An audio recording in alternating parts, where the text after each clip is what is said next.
Get overhead, Ringo? Yeah.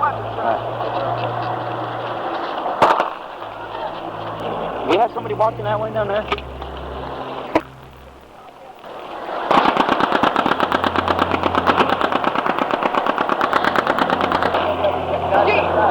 Yeah. Go, guys. Big loud noise, big loud noise. I don't know.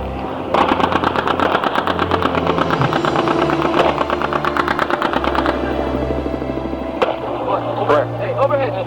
Steve, get overhead. Over there, right there. Right there. Where they at? Behind the block, right there.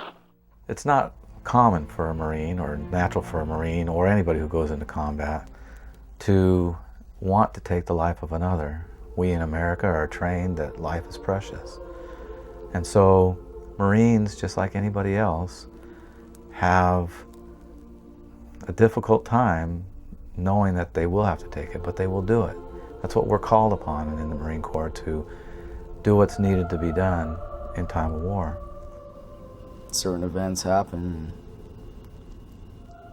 your life changes, you change. What are those changes?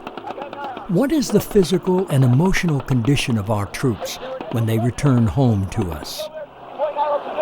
He's dragging a body. They're dragging a body, Staff Sergeant. As citizens, what do we owe to those who serve in the armed forces of our country? What are you doing over there, Ringo? What do you want, bro? Where you at, Dylan? There's a vehicle coming. Car coming down the ridge. Give me a fire team out. Give me a fire team. Get us all out here. What if I disagree with the war and I still want to support the troops? How do I find a common ground in between those two often emotional issues? What's up, sir? Bailey! Bailey! Get saw ammo! Get the shit. Hey, give me a body. Let's go. Nobody knew what to expect or what was going to happen, and all of a sudden we're fighting a whole city. March 23rd, it was hectic, and I was with the mortar section. That's my job, and from what had happened, we got hit the hardest, and basically I just remember doing my job and seeing my buddies that were right there with me just getting killed, and it's like, this can't be happening, and why am I still here? Once we went in the city, it was just hell. When we went in there, RPGs were flying from both sides and in the middle of the streets and behind. And RPKs and RPGs and AK-47s just shot at us, small arm fires everywhere. You get out of the tracks and it's just a completely different world, something you've never experienced before. We went right from the desert to that, and next thing you know, everyone's shooting at you, and it was insane. It was chaos. Lieutenant Commander Ron Ringo, a chaplain in the United States Navy, understands the difficulties facing our troops when they return home. Chaplain Ringo works directly with these Marines, providing trauma counseling, assistance, and support to many of these young men. He also has a personal stake in the well-being of one of these Marines in particular. After 9/11, Ross, my son, came to me and said, "Hey, Dad, I'm thinking about going in the military." And like I did to my parents, said, "I'm thinking about going in the Marine Corps. If I'm going to go in, I'm going to go in all the way." And that also meant that he wanted to go infantry, like I did, guaranteed infantry back in the 70s. Had the opportunity of seeing him while he was at infantry school. Right there. Is that where you guys are? Mark, sir!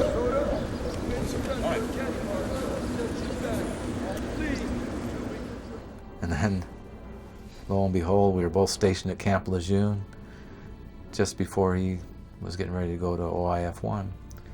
I was able to talk with him about the experience and to be mindful of certain things. And it was a great bonding experience to be stationed there at the same time.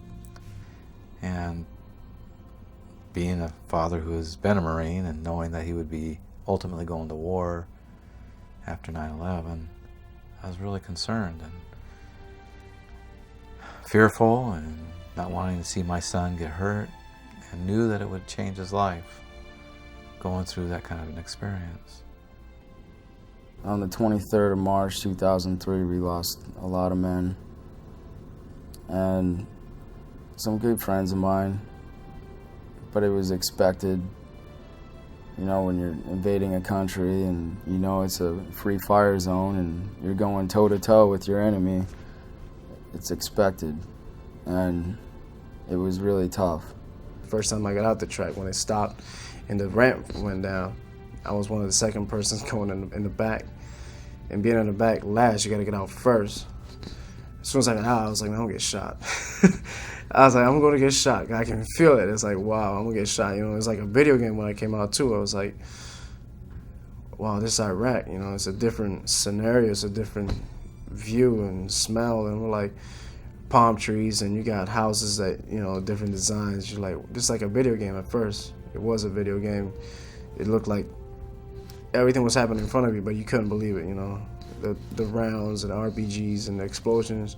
You're like, oh man, it's actual combat. You're in combat now. You're like, you keep your head down. You gotta keep your head down. It's like, everything was a shock at first. We're scared, you know, we're scared to get shot, we're scared to die. Everybody would tell you that, you know, you were scared. If you ain't scared, they're lying. They were scared. I mean, especially being in the first time and like the first time of the day of the war, the first day, the March 23rd, we were scared. I'll never forget, I mean, everything that happened over there that day in particular. It was just, you know, you grow up in an instant.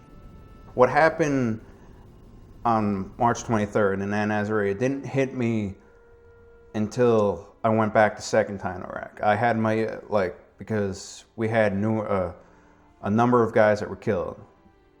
And seeing it, knowing the person, knowing them for how many months, 6 months, a year before, and like it never hit me as hard as it did until you go back and you go through it again, and then you realize how valuable it is that you have to watch where you step, that you have to watch everything. First time you ever been in the stairs, sir? Me? Like this? Yeah. Why? Just going in the stairs, sir. Why, you scared? I'm really scared, sir. Keep your eyes open, man. Yes, sir. Where's that fire coming from? Where's that fire coming from? The first day, it was total chaos. Just shooting and killing and just, all kinds of craziness. March 23rd, it was pretty, it's pretty intense. It's something way different, you know. I was up on security and we started receiving fire, and everybody in the track, you know, wanted to get up there and was anxious to do their jobs. And it was kind of exciting, and at the same time it was like, is this really going on? You know, one thing leads to another, and you know, we're out there all day. You know, a lot of people got killed on both sides, and it's almost like, did this really happen or not? And it's kind of thinking, you know, it's like almost like a dream, and then, you know, reality starts to set in later on. It's a lot of killing that day, a lot of fighting, a lot of shooting. I think everybody, tanks and tracks and even artillery and airplanes, they all shot that day for many hours. Am I going to get out of this alive? I mean, what's going to happen the next day? Is it going to be like this the whole time? It was sort of like nerve-wracking, so it was pretty intense. What happens to the human psyche when it is in a state of constant exposure to high-intensity events? You know, when Marines go to war, the thing that they're exposed to, the most significant thing is the chronic state of what we call fight or flight. Fight or flight is the very core element of stress. It's the most primary biological function of our stress response. Fight or flight, of course, when we teach the Marines, we call it fight or fight because Marines don't run. So when they're in fight or flight, chronically over time, the adrenaline dumps that occur within their bodies it's actually a very debilitating response. Fight or flight is designed to keep you alive. And what your brain does very, very rapidly, very quickly, without your discretion, is it changes you physiologically, it changes you cognitively, and it enhances, it will create changes inside of your body and your mind to enhance your survival.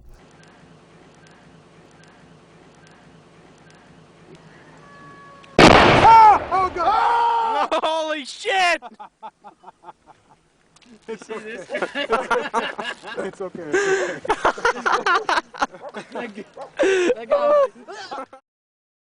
We just got hit by 9 IEDs and I drove the truck right into a ditch. Look at that. Woo-hoo-hoo-hoo! That is the biggest IED we've hit yet. I couldn't see anything in this. Woo! Tony says, keep driving. And I drove into a ditch. This is where we got hit. We got hit by 9 IEDs. Woo!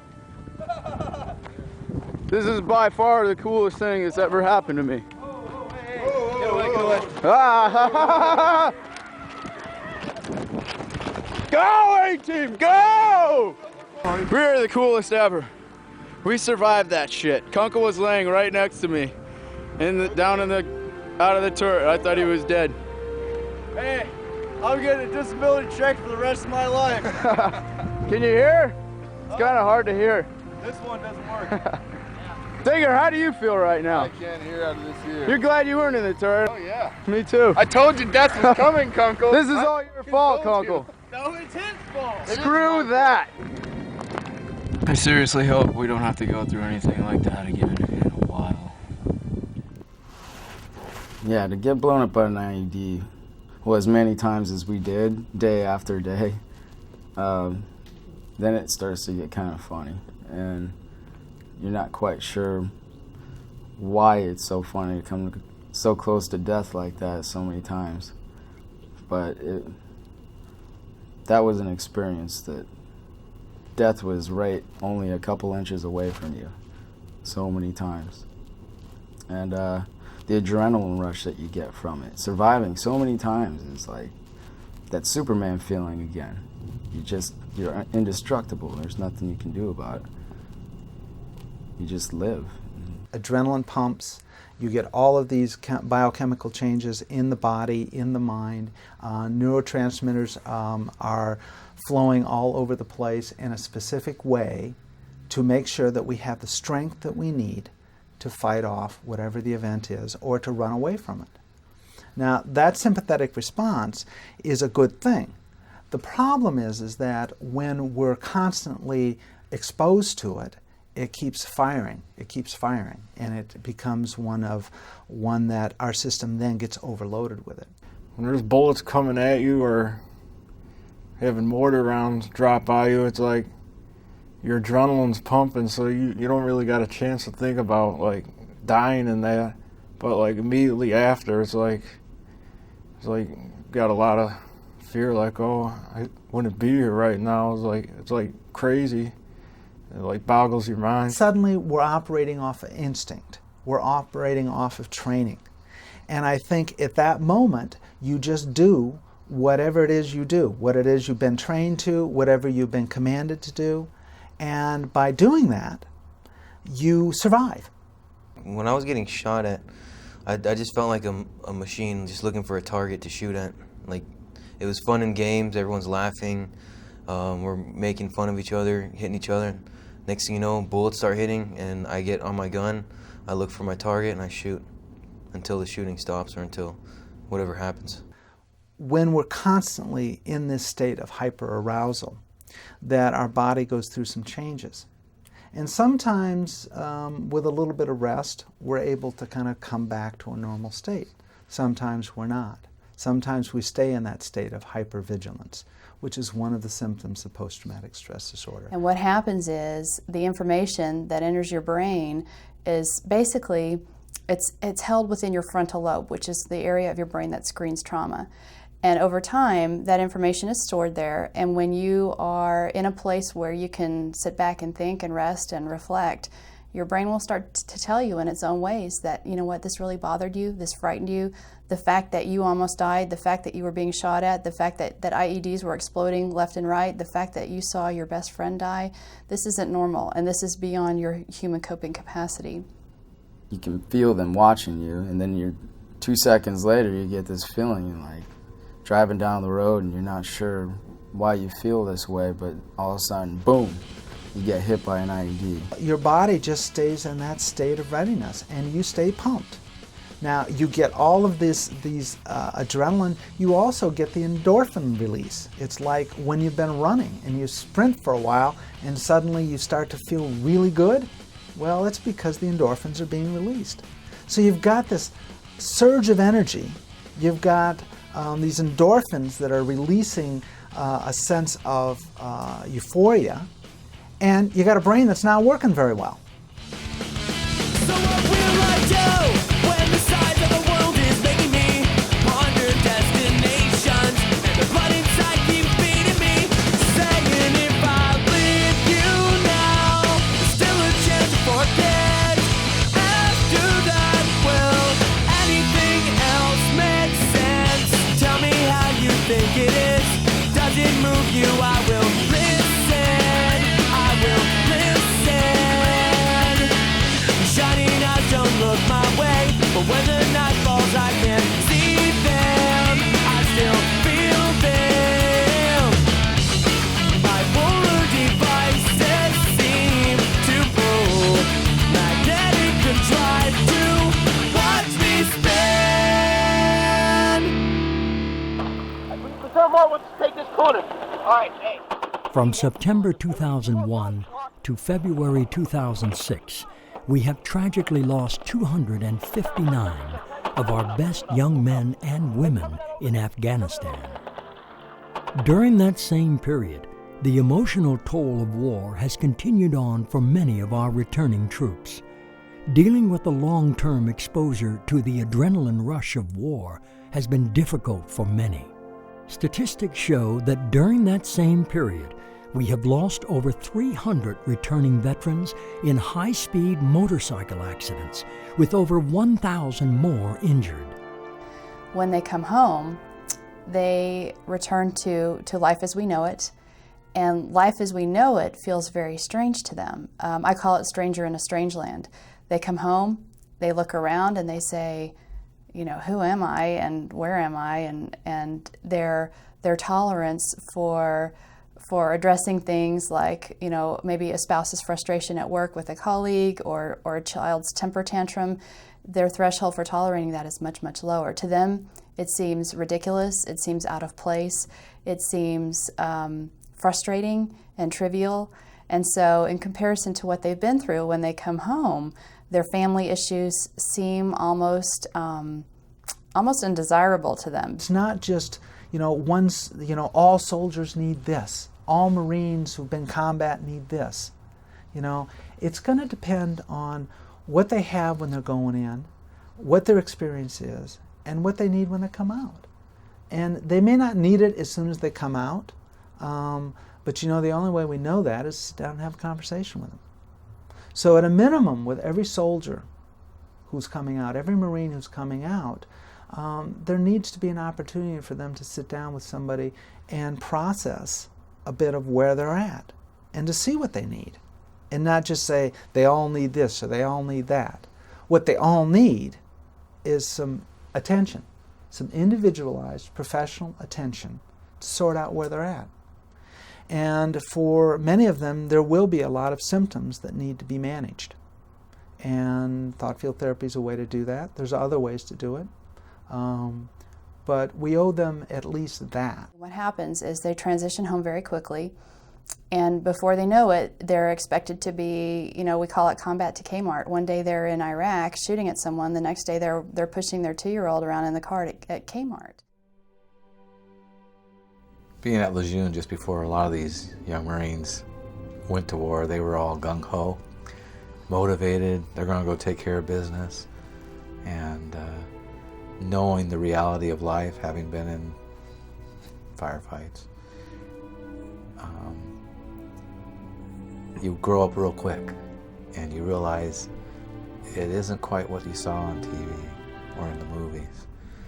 And reality hits real at home when you have ricochets zinging by your ears and hearing the sound of bullets, or having an RPG coming your way that you know can take you all out. It makes them grow up real quick, and they realize it isn't as exciting as they thought that it might have been to be in combat, especially if they see one of their buddies wounded or even killed. What's it going to be like to shoot another man if you had to defend each other, to lose friends? Is there going to be any hesitation? Is there going to be the confidence, the blood, the violence? You know, something not too many guys have gone through at our age.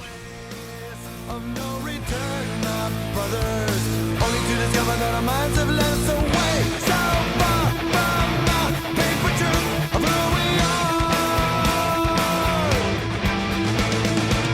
What's right is wrong, what's gone is gone, what's clear and pure is not so sure. All promises become a lie, all that's benign corrupts and dies.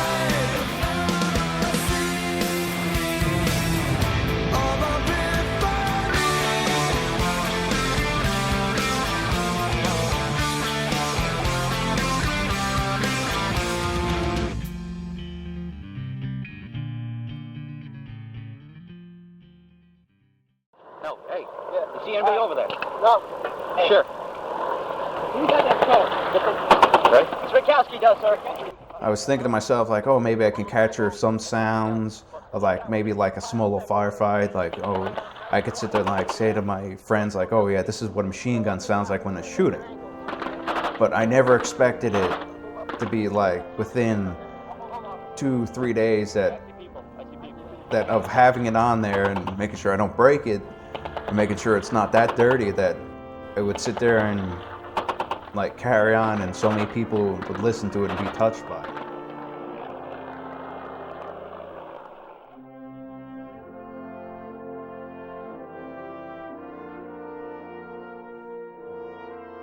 I seen a flash and a boom, and I was like, oh, it's an ID. So I try to, as quick as I can, get back inside the Hummer, and then that's when the second one went off. And it went off about 6-8 feet in front of us. And at first, like, I didn't feel anything. So I went up and I grabbed right here. I was like, oh, my whole lower chin got blown off. And I was like, ah. Oh. But then I realized that, like, I got hit up here and I was bleeding. I mean, I could see the blood squirting out. So I'm leaning down and I'm hitting the driver in the back of the head. And I don't know, he wasn't paying attention. And the guy that was sitting right below me, I guess I was bleeding enough on him, and he realized, oh yeah, Ski got hit. As soon as, like, we stopped, and when I stood back up, there was a corpsman already up on top of the Hummer, and he was already, like, assessing the damage or assessing what happened to me. And he actually sit there and he looked at me and he actually fished what shrapnel I had left inside my mouth that I can find. He fished a piece of bone out. I knew that, like, if they called in a helo that I wasn't going to make it. So, I mean, they looked at me and they're like, oh, we're going to call in a helo. I'm sitting there nodding my head. When you get hurt, whether it be like a small shrapnel wound or whether that you lose a limb, that the people that you're with, you feel empty when you can't be there anymore. That you, all of a sudden, 1 minute, you're standing alongside them, or you're driving in a Hummer with them, and then all of a sudden, in a flash, everything goes chaos. And then everything calms down when they're standing next to you, when they're helping you off the Hummer, when they're trying to help you to stay alive, to stop the bleeding. I mean, and then you get back on the Hummer, and they take you back to get more help from the corpsman or whoever was there. And then in another flash, you wake up and you're in a hospital. There's nobody you know, but you still know that these people are going to take care of you because that's what they're trained to do. And you know that everybody that serves, it's a brotherhood. And then you come back to the United States, and now you feel alone. You feel like, oh, I just left them all night. There's that empty hole that I left there, and they're expecting me to do this and expecting me to do that, and I'm not there. But then again, you know that they're still fighting for you, that you got hurt, so now they're even going to step it up 5-10 feet above their head and going to do what they can do.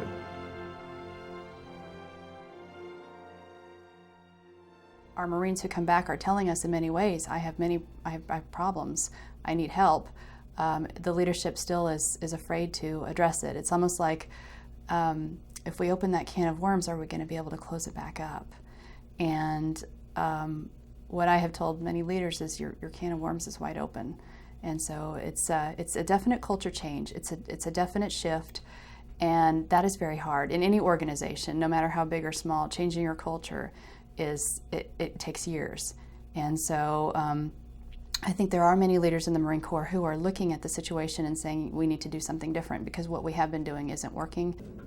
After 9/11, the Marine Corps wanted to have some kind of program in place for the Marines they knew that they would end up having to send to combat if war broke out, which it did. And they asked several of us chaplains to design a program which we called Warrior Transition. And I had the opportunity of presenting that at Camp Lejeune, and for all those Marines who were stationed at Camp Lejeune coming back from OIF-1.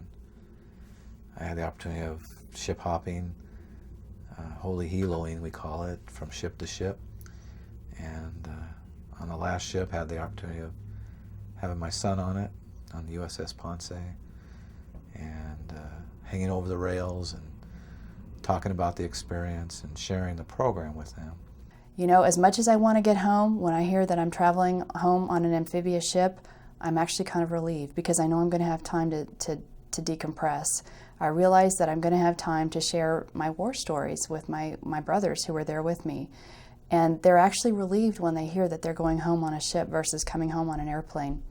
When they come home on airplanes, they go from what they say, it's like living in a brown paper bag for 10 months. They go from the brown paper bag to DFW or JFK Airport, and they tell us that their eyes hurt because they go from brown paper bag to the bright colors of the United States of America and the fast pace and all of the social change. You can imagine if their eyes hurt, if their basic biological function of sight takes adjustment, you can imagine how difficult the social and emotional adjustment can be. It was kind of hard for me at first when I came back from Iraq because we had killed a lot of innocent people too, you know, and in war, you know, a lot of things happen. Some things, you know, you can't predict, it just happens. And there was, I mean, a lot of bad people that were dressed as women that got killed. We thought that they were women at first. Not knowing where the enemy is and them blending in so well, always can see where you're at. You gotta be careful with the people that you deal with that are innocent, but you just can't help but wonder, you know, is this the guy who just tried to kill me yesterday? Guy just tried to kill me 2 minutes ago? And you have to use your best judgment. That's pretty tough. I think it affected me in like ways of my dreams. I dreamed about it, and it's always in my head, no matter what. And no matter what I do, no matter what I try to do to forget, it's still there. There are many good modalities out there to assist in post-traumatic stress and other stress issues, like thought field therapy, craniosacral therapy, and others that are designed to assist in helping the person to process and purge and release, again, that yuck factor from the memory in their body. With trauma, which is stored in the frontal lobe, it's always on. It's always in your face, and it's ever present. So what I do through cognitive behavioral therapy and eye movement desensitization and reprocessing is we take the information that's stored in their frontal lobe and we process it across their synapses and we put it into memory. And it goes from being in their face all the time to being sort of a distant memory. Okay, thought field therapy is unique. It's a new approach to understanding the way that people operate and the way that we deal with our feelings and manage our feelings. The short explanation is that it's a way to eliminate overwhelming emotional distress by tapping on meridian treatment points in specific sequences.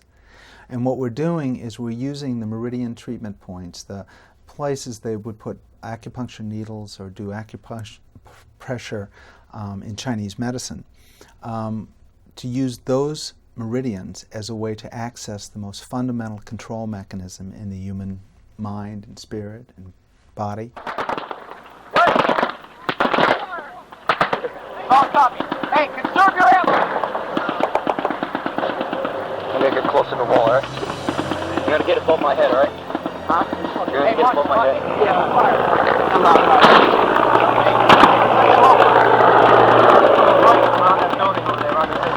I'm watching. If you ask any Marine about his fellow Marines, you will learn about true brotherhood, courage, and honor. Well, hello, Mom and Dad, everybody else. Here I am in Iraq once again. And clearly you can see from the other messages that we're kind of pissed off right now. But that's okay, because I'm sure you're glad to see my face.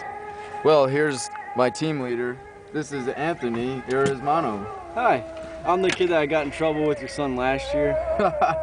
And this is Conkle Butt. Hi, how you doing? And this is Savoy. Hey, Santa. What's up, Savoy? He's up there with a machine gun, 240 Golf. Yeah, he's ready to get down and crazy with it, too. And there's Lexolitis. Oh, hi. I hate my life. I want to kill myself. Yes. So do the rest of Semper us. Fidelis.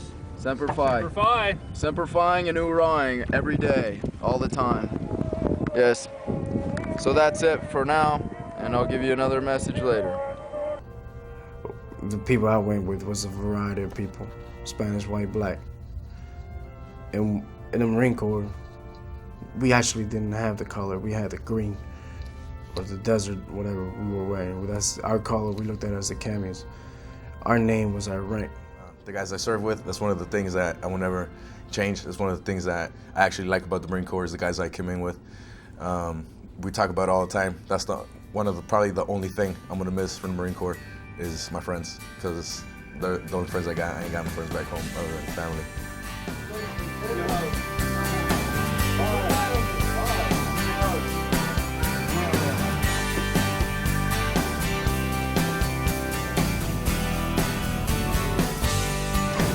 That's love right there.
Going to combat, you know, and being like this, the war dog that we call, and now you got to go back to being a Marine.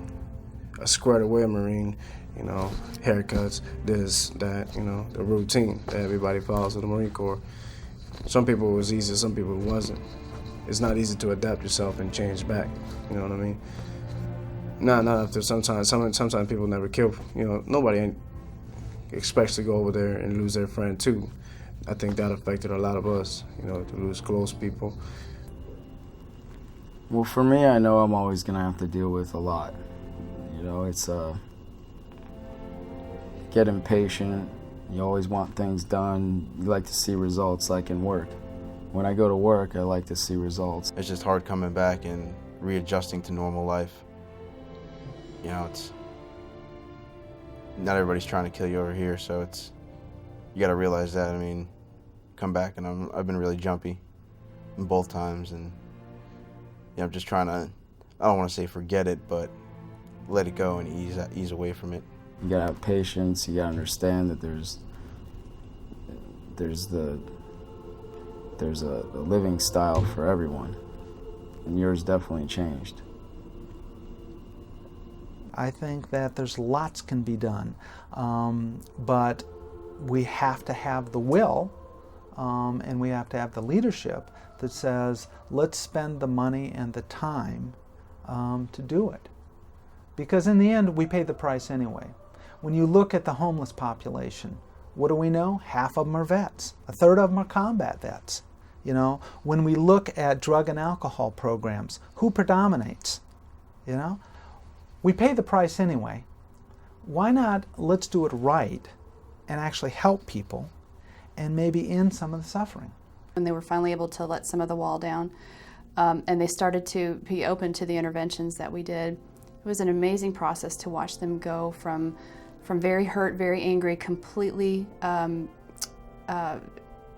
struggling with the exaggerated startle response, struggling with how they were relating to others, struggling with just getting by day to day after they had come home.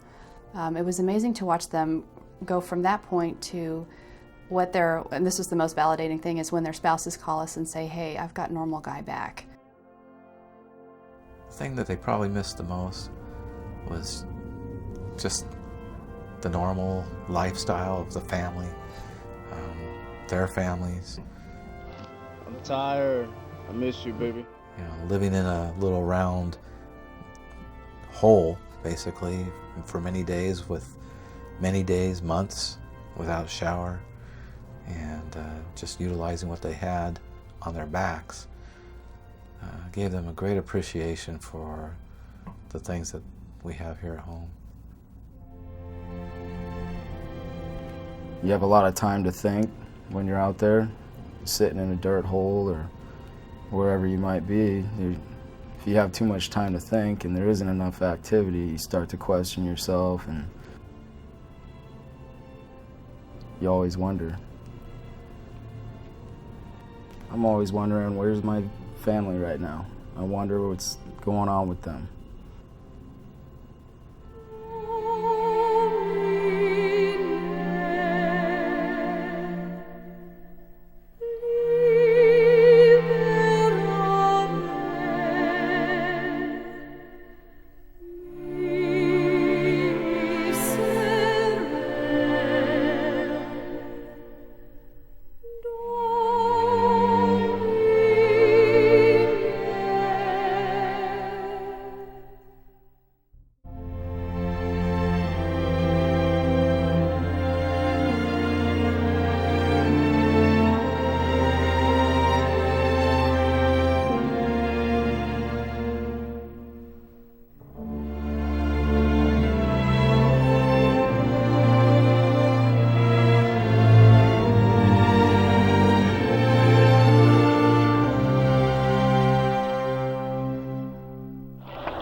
We're human beings, and we have to make sense out of what's happened.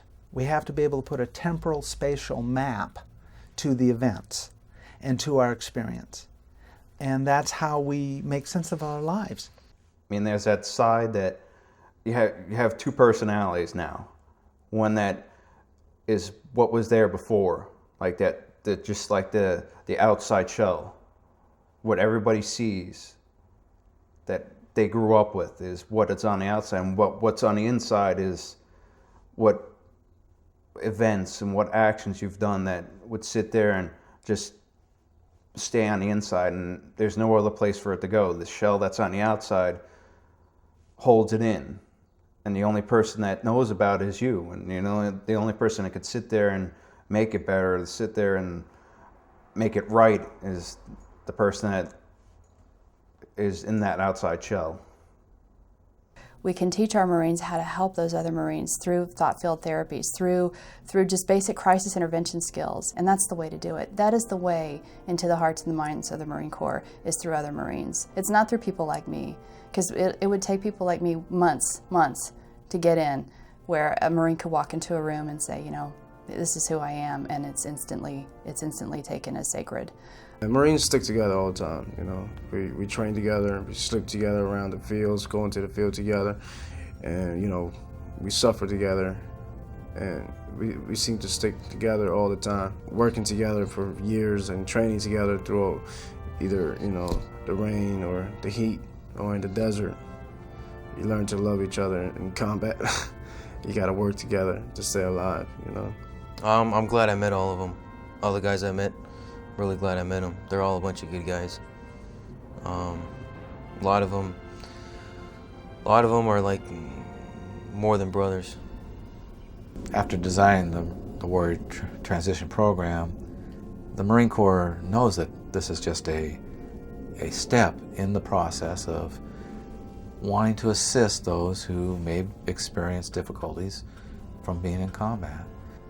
If you live in a place where you have soldiers and Marines who are coming home, let them know how much you appreciate them. And let them know that they're an important part of the community.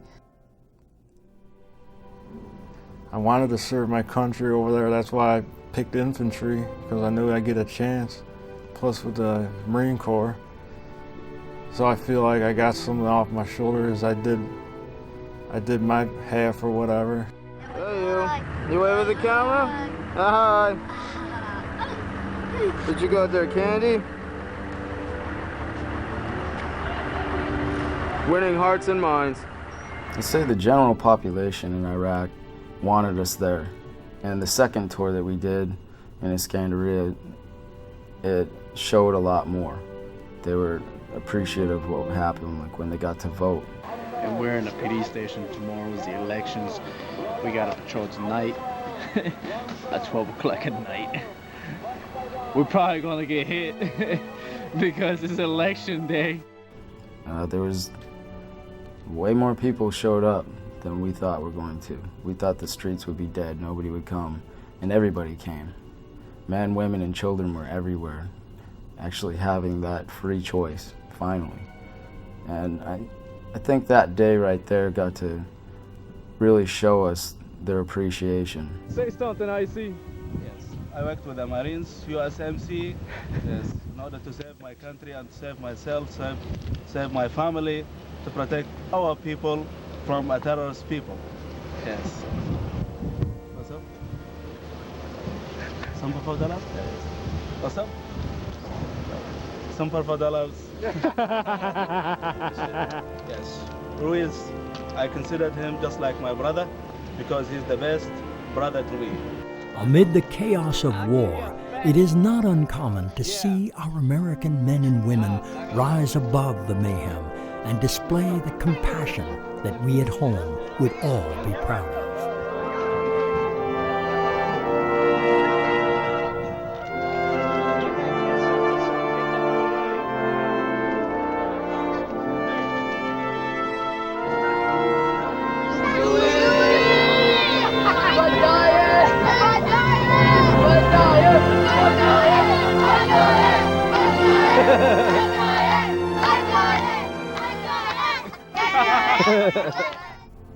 And their happy to just put their fingerprint on a piece of paper, even if it don't mean anything. I think that's where we give them a little bit of freedom, and they have now a chance to rebuild themselves into a better place. I think they can do it. If they really put some effort into it and they really want it, they can do it. I feel good that I've joined, and I think I made the right choice, and I think we've done the right thing over there. And I have no regrets. September 11th, it didn't really have an effect. It just gave me the idea that I could join the service, because I never really ever even thought about joining the service. And after all that happened, I started thinking about the service, how that's a possibility. They needed people to go to war. I knew I was going to go to war. If I joined the Marines, that's what I wanted to do. I feel like a hero in my hometown. I was in a small hometown where I'm from, only like population 800, but it was like a warm welcome, signs everywhere, welcome home. Even my fire hall put up flagpoles down the street for me coming home. I was like, I didn't expect that. It was pretty overwhelming. Important that the American people continue to back us up. If not, it'd be hard on us over there. I mean, we don't know what's going on back here. We're not watching the TV all the time. We don't know what people are thinking. And it's just good to get, letters and packages from people you don't know and things like that, people supporting you. So as long as that support is there, I think, the morale will stay up. See the end of the wall there, Staff Sergeant? That's where the discharge is coming from. Yeah. Yeah, I got one. You see over that wall too, Dennis? What, the yellow wall? Yeah. No, the trees, like, these are the top of our stuff. They're doing no good here. Move up to that rock hall. Move up to that rock hall, wait a couple 5 minutes. Wait about 5 minutes. Stay in the area, we're going to push forward all the way up to the top. Hey, sir, what's up that window? It's open.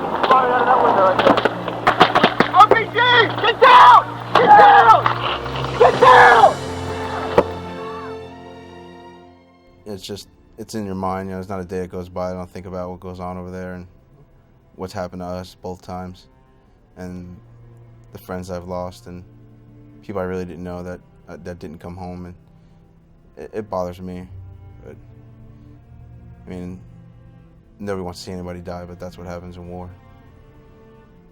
My last day in Iraq, it was pretty hefty. We lost on January 31st. We lost 3 guys from my platoon. I had just come off patrol. I had seen all 3 of them when I came off the patrol, and in a way it was weird because they were the only 3 guys I remember talking to. And we didn't want them to even go on that patrol. And then for them not to come back, to hear the explosion too. How did we miss? Because we were always patrolling through that area where they got hit. How did we miss? I'm thinking to myself, how did I miss? I walked through that. I walked through that hole where they got blown up. The truck where it got hit, I walked through it. And I'm thinking to myself, how did I miss? How did I miss? Zimny, basically, he sacrificed his life. He took the patrol from another Marine that was supposed to be riding in that spot. He took it because that Marine, his wife had just had a child. No one was expecting anything bad to happen, but from what I understand, Zimny's words were as follows. It was, hey, I want you to get home to your wife and child. I don't want anything bad to happen. And he took the patrol from him. To know that that's their last patrol, and that was going to be the very last patrol. It's an experience that nobody should ever go through.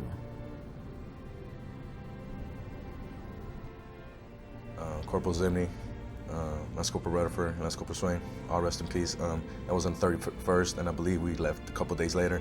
So my last day there, the day we took off, the bird took off, we felt like we left some people behind, but that last day was pretty hefty. When I first heard about it, was like, maybe me being still over there could have helped prevent that. I mean, maybe just like that one person still being there could at least maybe stole them for 5 minutes, so maybe somebody could have found the ID and set it off before they would have ran over it. Daniels was the turret gunner, and he was actually, when the explosion happened, he was ejected from the Hummer, and they didn't find him for a little while. They, you know, there was so much chaos going on, they didn't even really know what happened to him. Eventually, they found him off to the side. He'd been blown quite a distance from the vehicle. Howard was another Marine that was in that vehicle. He sustained some serious injuries. I mean, he was in Bethesda for quite some time. There was a new guy, Rutherford, that's Corporal Rutherford. He was new to our company, but he was a real good guy. He's very nice. I call him country, because he was country. He was from Virginia, West Virginia. I call him country. And Corporal Zimney, and that's Corporal Schwain. I served with Schwain and Corporal Zimney the first time, you know. And I think that's what hit me more when I was there, that we went through the first time together and we made it through all that. To hear the explosion too, on top of the police station where I was at, to hear the explosion, and then 10 minutes later have someone come up and tell you that was some of your best friends are just blown up. They're not coming back. It's hard. It's an emotional time. I just saw them an hour before they leave, and here they are, they're dead. I talked to them, and I think I got to say bye in a way to Schwain too, because I saw Schwain, and the last time I remember him saying it was, "I'm hungry." And I always hit Schwain's stomach a little bit, tapped him. I was like, "Are you hungry? Are you hungry?" And, you know, an hour later, I hear an explosion. Just wonder, you know, that could have been you too. It should have been so many times. The Department of Veterans Affairs has predicted that the number of troops coming back from Afghanistan and Iraq with post-traumatic stress disorder could be 5 times higher than expected. It is reported that of the 500,000 veterans who have served in Iraq and Afghanistan, more than 144,000 have gone to the VA for help.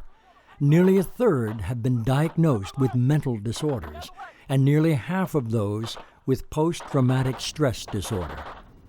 Representative Michael Michaud of Maine, a member of the House Committee on Veterans Affairs, said, "What's going to happen is, unless we give added resources, they're going to start rationing care.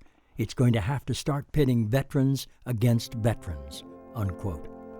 Thank God for people like me and my friends, because it wasn't us who would do it, and these people are just so fanatic and nutcases that God knows what next will happen. Someone's got to be done about it.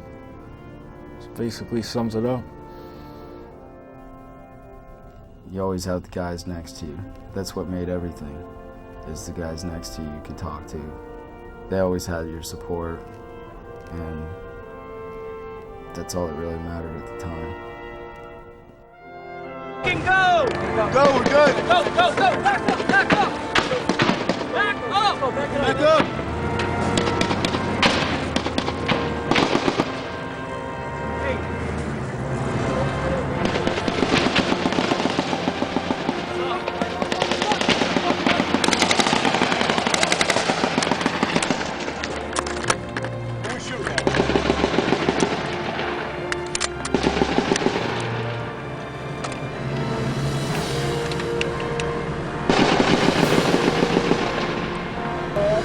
Found some shit. Oh! Damn it.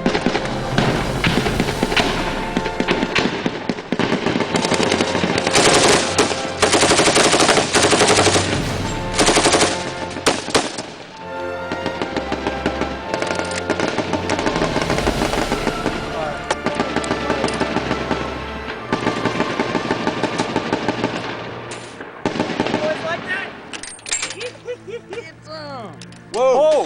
Shit! That was a fuck. Get your head down in case the fucking shit hangs over here. Yep, sure, we're waiting for us. They were waiting for us. Now that Ross has served 2 tours in Iraq and come home safely, although not all of his buddies did, it's an awesome experience to have a son who's served honorably. He's had his struggles, and it has affected him, but I'm immensely proud of all that he accomplished, the amount of combat that he's seen as a young man. The things I was worried about came to life, and I know will be a part of his life from now on. And I just love him, and I can't be more proud than a father who's seen his son serve honorably in the Marine Corps in heavy combat. You know, if we're the ones who voted to make this happen, then we owe them a debt. If we're the ones who didn't work hard enough to keep it from happening, then we owe them a debt. What I do is the most rewarding kind of work. I have a job where I cannot wait to get to work. I love what I do, and I feel like I make a difference for a lot of people. It's disheartening though, because I look at the amounts, the numbers of people coming home who aren't receiving help, who don't have the resources, or who don't know, or who are afraid to go get help. And I see a generation of people who are really going to suffer. And to me, it's scary. I think we owe them everything we can give them. We owe them anything that they could possibly need to get better, and we're not meeting that. We're not even coming close to that. I think that for what they have given us, we are not, as a system, as a society, as a country, we are not providing them the gratitude and the resources and the appreciation that they deserve. Justice for me is people getting what is due them. And my belief about what is due people is love and care and respect. And I think that we are not doing justice, especially to those people that we've asked to hurt themselves. We're not showing them love and care and respect. If we did that, we could end much of the suffering.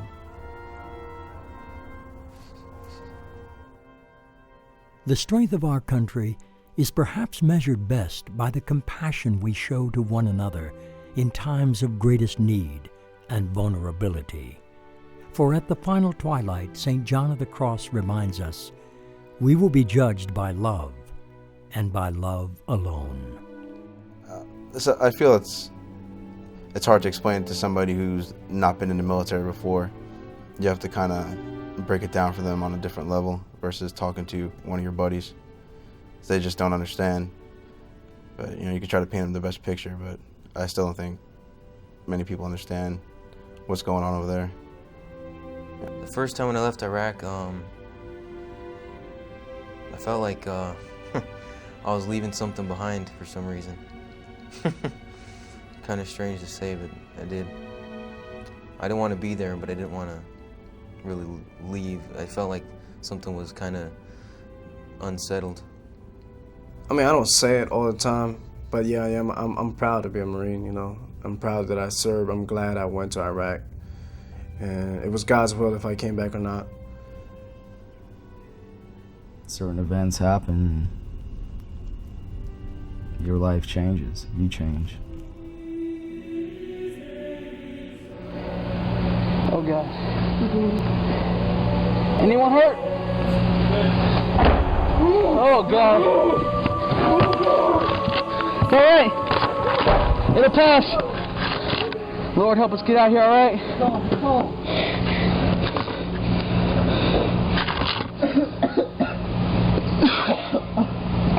Everyone okay so far?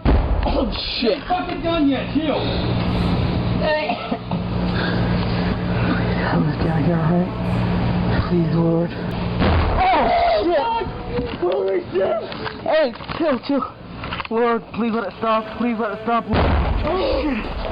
Oh God, don't let the next one be any closer. Just let him stop, Lord. Holy! No way! No way! Are you okay? Lord, please let it pass. Please let it pass. Listen to me. Hey, yeah! Allah! Let him stop, Lord. Let him stop, Lord.